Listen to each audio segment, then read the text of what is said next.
accustomed as I am to public speaking, I want you to notice it's not going to be easy for me. And Father, thank you for taking 75% of the things I was going to say and saying them before. That was really nice. Really appreciate that. Dave and I met in 1957. We were both sophomores at Mesmer High School, and we spent 3 years together, students, pranksters, whatever.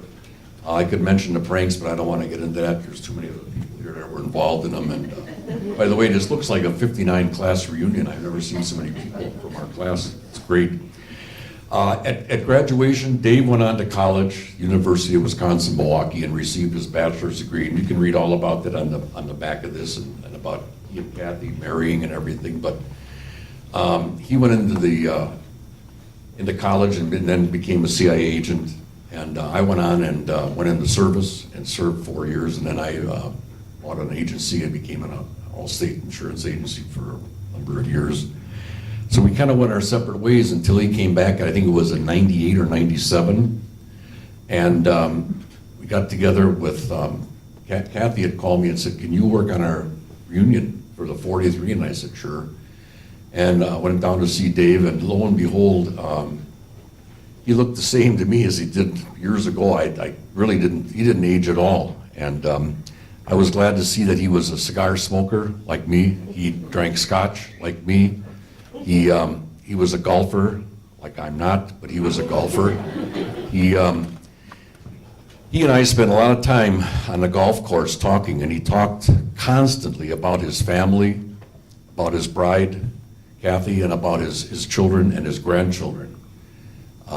Dave was a faithful and loving husband. He was a caring and loving father and a doting grandparent. He loved his grandchildren and talked about them all the time. I know that Dave and I, we played golf with Gary Pample and Bob Cole on Wednesdays, every Wednesday in the summer. And of course, Dave and I had to ride in the same cart because we smoked cigars. Gary and Bob had their own stuff that they got out of the back of Gary's trunk, and we don't talk about that either. But anyways, that's the way it was. We got along, and we'd go out to dinner, the 4 of us or 8 of us or 6 or how many people, whoever it was. And after dinner, we'd excuse ourselves while the wives sat and talked. And while they were talking, we went into the bar and had a after-dinner cigar and a little cognac. And I always look forward to seeing Dave because he was like a mentor to me. We'd bounce stuff off of each other all the time about our families, about jobs, about government, about everything. He was just the kind of a guy that you could do that with. He was a man's man.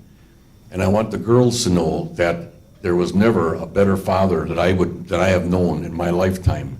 He talked about you guys constantly. And Kathy, he loved you so very much. He talked about you all the time and how much he cared for you. I just want everybody here to know that I'm missing a very good friend and a brother. I consider him a brother, and I am going to miss him very much. And I hope you all continue to support Kathy and her daughters and as much as you can. Thank you very much.